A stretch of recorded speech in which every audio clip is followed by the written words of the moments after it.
E aí, estudante, tudo bem? Estamos aqui de volta tratando agora do efeito suspensivo.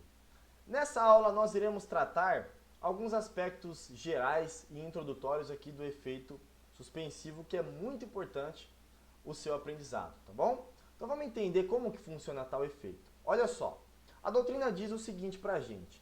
Diz que o efeito suspensivo é a qualidade, olha só, é a qualidade de impedir que a sentença proferida pelo magistrado se torne eficaz. Então ela impede o quê?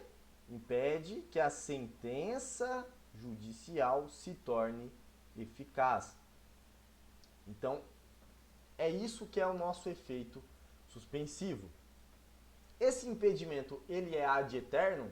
Claro que não. Então, até quando que perdurará esse efeito? Até que o processo seja examinado. Ou seja, o comando contido na sentença não será cumprido até que o recurso interposto seja decidido pelo juízo ad quem. Então, olha só que informação importantíssima para a gente. A sentença proferida será ineficaz até que o tribunal hierarquicamente superior reanalise esse recurso interposto. Então, perceba a importância aí do que está descrito. A gente vai ficar aqui com essa primeira parte que eu quero ilustrar para vocês esse entendimento, tá? Vamos usar um exemplo aqui para a gente fixar melhor o conhecimento. Olha só. Imagine que você é advogado do autor, tá bom? E aí você está requerendo 10 mil reais, a condenação do réu em 10 mil reais para ressarcir os danos materiais, tá? Que ele provocou. Pois bem, o juiz julga procedente o seu pedido, e aí profere a sentença. Ao proferir a sentença, o seu cliente já acha, né, que já vai meter a mão na grana, já vai conseguir pegar o dinheiro, aí o réu, com o advogado dele, interpõe o recurso de apelação. Ao interpor a apelação, esta que é dotada de efeito suspensivo, o juiz, por óbvio, vai abrir prazo para que o seu cliente apresente as contrarrazões, você vai apresentar as contrarrazões, e aí então os autos serão remetidos para o tribunal hierarquicamente superior. Nesse caso, você não vai conseguir receber esses danos materiais de 10 mil reais ganhado, porque existe um recurso de apelação pendente e esse recurso é dotado de efeito suspensivo. Então, por conta disso, o comando contido na sentença, que está descrito lá, ó, pague o autor os danos materiais, não poderá ser cumprido através do cumprimento de sentença. Por quê? Porque nós temos aí o efeito suspensivo.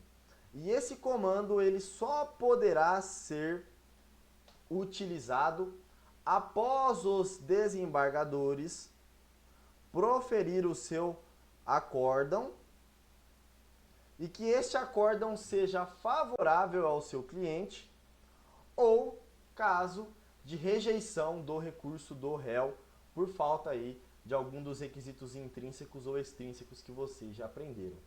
Então, enquanto estiver pendente de análise esse recurso, você não vai conseguir entrar com o cumprimento de sentença da decisão judicial, tá bom? Então, esse é o nosso efeito suspensivo. Continuando a leitura, nós temos duas informações importantes aqui. A primeira delas é que a apelação, em regra, olha lá que está escrito lá, ó, em regra. Ixi, se falou em regra, vocês já sabem como que o direito funciona, né? Falou em regra é porque existe uma exceção. Então, continuando aí a leitura. A apelação, em regra, é o único recurso dotado de tal efeito. Olha só.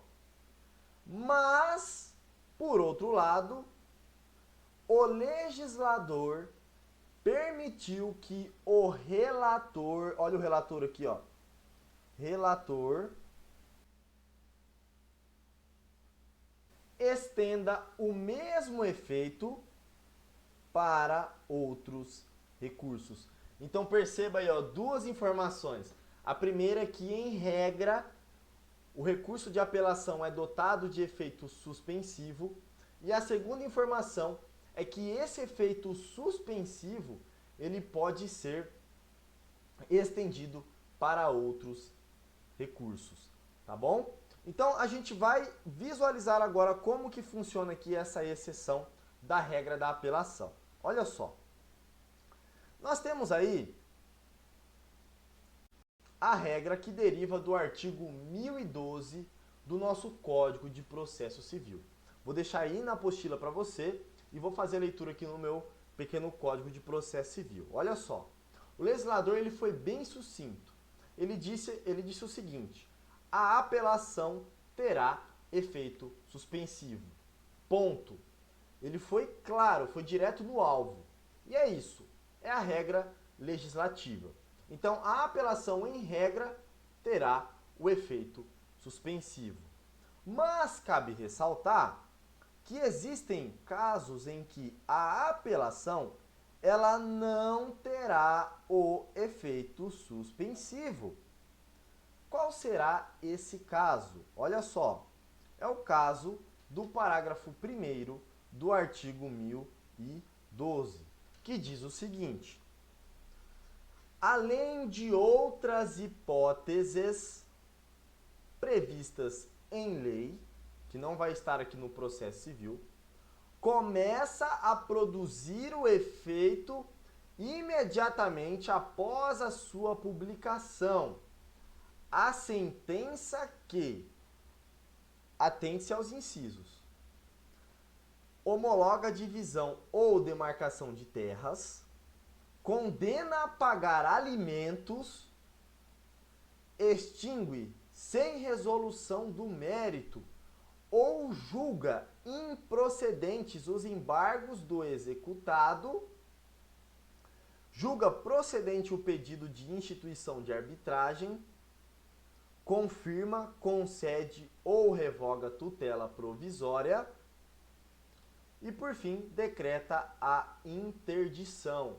Então, toda vez que a decisão judicial, tá, que a sentença judicial tratar desses incisos, desses 6 incisos,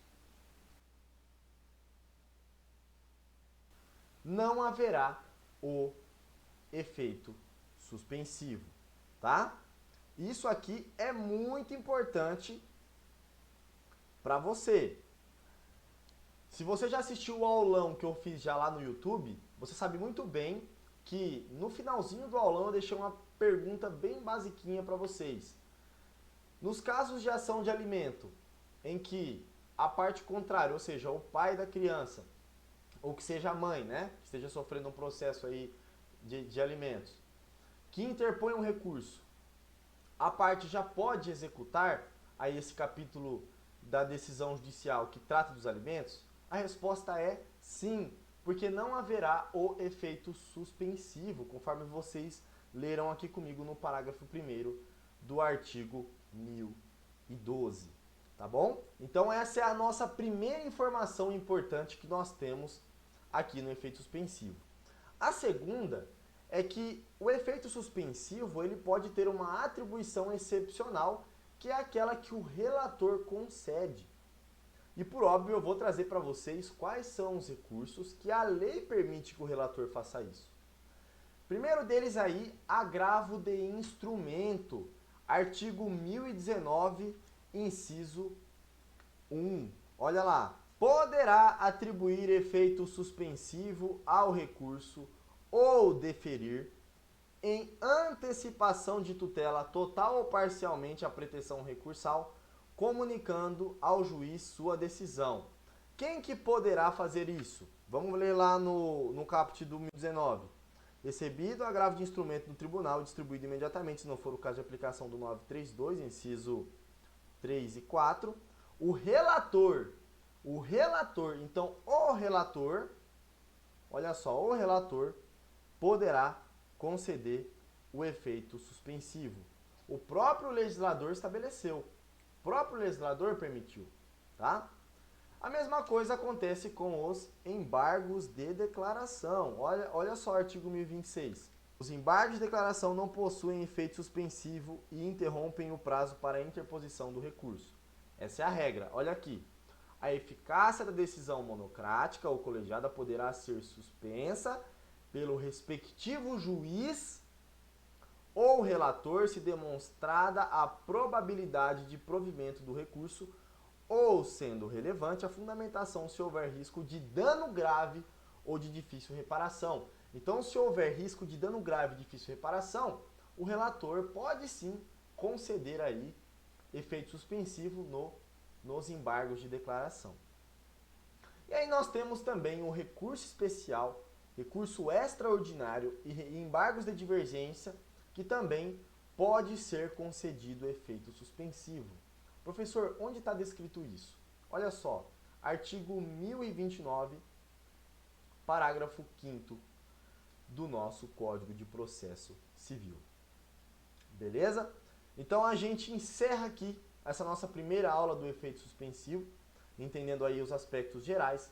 E agora, na próxima aula, nós temos uma importante pergunta que pode ser cobrada aí na sua prova, ou que pode ser uma dúvida no momento em que você estiver atuando aí na prática advocatícia, que é a seguinte: o efeito suspensivo do recurso impede a execução integral da decisão ou apenas da parte impugnada? Essa é uma dúvida importante, hein? E aí, sabe responder? A gente vai aprender a responder essa pergunta na próxima aula. Então, espero você lá, hein?